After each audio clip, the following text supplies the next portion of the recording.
To God be the glory. Giving them all praise and honor. This holiday, Martin Luther King holiday. Thoughts and prayers go out to the people of Haiti, all those over there that going through tough times. May God's continued mercy and grace. Really don't have anything more to say. You guys can ask questions. Let's talk about how big the win is over Kent State. You know, the way I look at every win is a big win. Anytime you can go on the road and win in this league on the road, that's always huge. Overcoming a 6-point deficit, road deficit with under 4 minutes to go in the game, coming back to win. It's always really a blessing and a credit to our guys and a confidence building. And it was, good to score points. We shot the ball well, made our free throws in the second half. Scott and Lee offensively had huge games, so a lot of positives. And the way we won it was a big positive. What does that mean for the future and how things go from here? Well, God willing, that's pretty much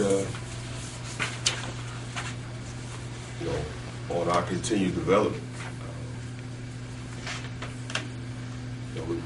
We play them one win at a time, and our guys need to be confident. We have to make plays and make shots and get stops. But unless you build on what you've accomplished, as you keep building, then this game's in the past. You got to carry it over to the next game, which is Ohio. There's a Centennial Cup competition going on between Kent and BG for all sports. Does it make it any more important that you guys beat them that way? Probably to, I don't know, I didn't start the cup. So probably to the people that, I guess whoever started the cup. For us, it's more about, because I really hadn't thought about it. But to us, it's more about another MAC win, our first MAC win, MAC road win. So our goal is to win the next game. The next game is the biggest game of the year, and continue to get better and improve. I think we made steps in that direction. With players like Scott and D, that that they can score from what you've seen in practice, they can make baskets, and their shots aren't going in early in the year, what do you do as a coaching staff to tell them just to keep shooting, that you have confidence in them? How do you handle that? Well, first of all, I told Scott this early before the season started. I said, if you're not shooting well, you got to look at, percentage-wise, you got to look at your shot selection, because you're a good shooter. So if you're struggling from the floor, the first thing you got to look at is the shots you're taking. And I think for him, being a diversified scorer, being able to score in different ways, not just a perimeter shooter, even though, he shot the ball 3 for 5 from 3, but, he had 27 points, so, 5 of those shots were twos. Quite a number of layups. He had 8 free throws. He's 8 for 8 from the line. So, you don't get fouled shooting threes. So he's a guy he's a scorer to me, not just a shooter. I mean, he can get it going. He got it going against Kent. He hit, some big threes, but he's a scorer. And D. Brown was a little bit the other way. He would pass up open threes to try to play off the dribble. And he's a 50% three-point shooter. So my thing was, look, you got to take the first open shot. You got an open three, shoot the ball. Don't pass it up to try to take a contested drive. So I think it's just a matter of maturation. And those are two guys that get in the gym and they work on their shooting. You know, they put the time in.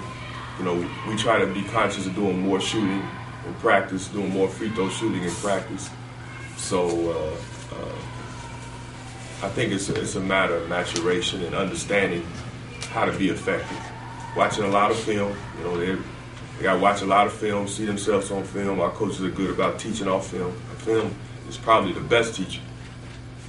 So I think it's a combination of things, Jack, more than anything else. But to me, practice, I saw, you could see things. We saw things in Scott and D as freshmen in practice that let us know they could have the ability to score. And to me, that, when you go hard in practice, you take those same shots in practice and you make them in practice, it makes it that much easier in the game.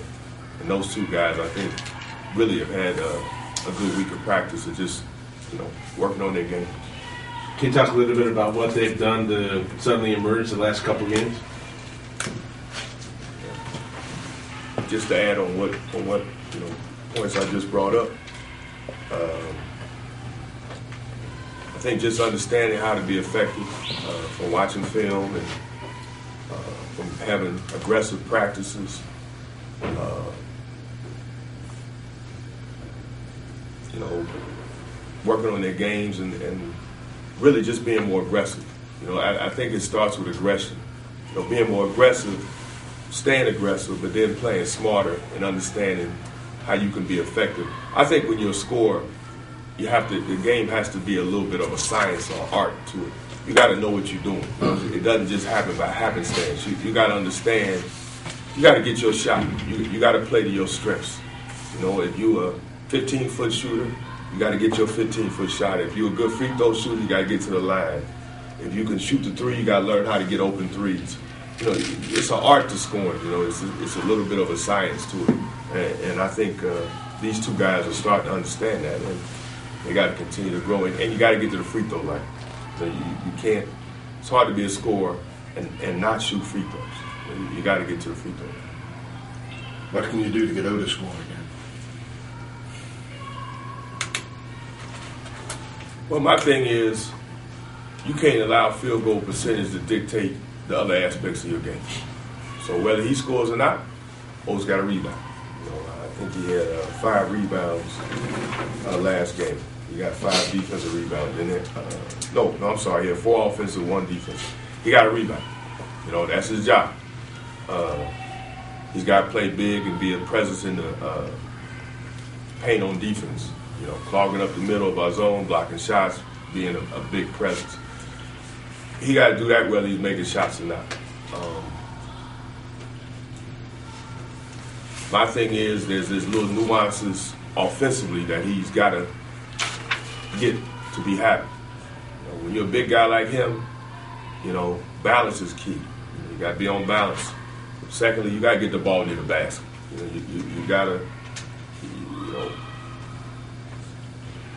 you got to put yourself in a position where you're either going to score or get fouled when you get the ball. And the one thing that these guys, the guys like Scott Thomas and D. Brown and Joe Jakubowski, one of the reasons why they're getting open looks is because everybody is focusing in on guys like Otis. He draws a lot of attention, so we can play inside out. Guys going to get open shots. So he's doing his job even if he doesn't score. But my thing with Otis is you're making your free throws, you shoot the free throws better now. You just got to play the game lower, can't play the game too tall, and you got to get the ball in positions where you can either score or get fouled. But you can't let that affect the other areas of your game. And I think for him, you know, because he wants to score, that's a little bit of a challenge. I see the air go out of him sometimes if he misses a shot. You know, he gets a little deflated, but you can't let that happen. You know, you got to keep playing and do his job, do the other things that he can do to win.